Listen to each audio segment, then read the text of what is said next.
Joan, capítol 5, versets 17 al 30. Jesús digué als jueus: El meu pare continua treballant, i jo també treballo.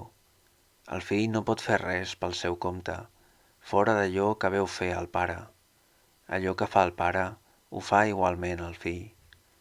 El pare estima el fill i li mostra tot el que fa, i encara li mostrarà obres més grans que aquestes, i en quedareu meravellats.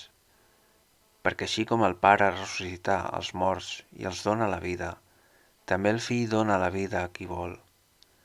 I el Pare no s'ha reservat de judicar a ningú, sinó que ha confiat al Fill tot el judici, perquè tots honorin el Fill com honoren el Pare.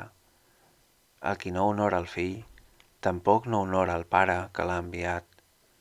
En veritat us dic que els qui escolten la meva paraula i creuen en el qui m'ha enviat, tenen vida eterna, i en el judici no seran condemnats, perquè ja han passat de la mort a la vida.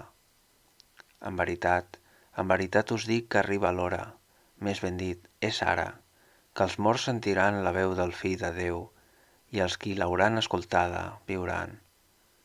Perquè així com el Pare té vida en ell mateix, també ha concedit al Fill que tingui vida en ell mateix, i li ha donat poder de judicar, ja que és el Fill de l'home. Jo no puc fer res pel meu compte, judico segons allò que sento, i el meu judici és just, perquè no busco de fer la meva pròpia voluntat, sinó la voluntat del qui m'ha enviat.